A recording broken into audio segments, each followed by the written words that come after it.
A sacred prophetic July 12, 2025. Today, I greet my national global network because today is a very special day. Today is July 12, 2025, and today I celebrate the feast day of the parents of Saint Teresa of the Child Jesus. On July 8, the birthday of our beloved Jaime Figueroa Johnson, I offered the Holy Mass in Bayumbong, Vizcaya. So, and even in Maykawayan. So, now, this morning, in the parish of the Twin Hearts of Jesus and Mary, the blessing of the former UP parish priest, Father Henry Pereras, I offer your birthday again. As I said, today is the blessed feast day of Saints Louis and Zélie Martin, the first married couples canonized by the Catholic Church, the parents of our beloved Saint Teresa of the Child Jesus, who called me to my Carmelite vocation for 5 years in the Philippine Carmel of St. Joseph. Anyway, I'm here in Pila, Laguna, Bayang Pinagpala of Blessed Land. And I know that the couple here, the Holy Family I called, Jaime Ginny, Charmaine, and Jenna Teres, he told me you should meet my daughter, Jenna Teres.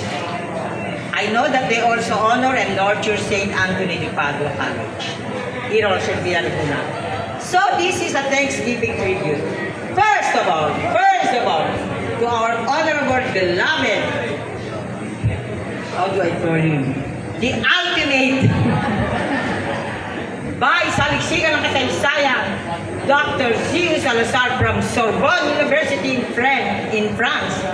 You see, he published my dissertation with a group of historians in the same way that he helped you publish your book. So you see, I am here. Dr. Zeus Salazar invited me for this milestone event. So Dr. Zeus Salazar, today I pay tribute to you. Without you and the group of historians in the University of the Philippines, Diliman Department of History, Bahay Saliksikan ng Kasaysayan with Dr. Jaime Veneracion, and Nilo Campo, the Triumvirate, you published my book entitled Pamatalaan ang Pagbubukas sa Tipan ng Mahal na Ina, which I promoted and proclaimed in almost every country of the world as sacred prophetic qualities, the unfolding of the covenant with the Great Mother. So now, I am blessed. That's why, when I was hesitant in coming here, I had so many appointments. But then, St. Teresa said, you have to go there. If you receive so many graces and you are not grateful, God will not bless you. So, Jimmy, my dear, Charmaine, Jenna, I will not sing a song because although I know that, you know, Florante has a song, but I don't know if I still remember.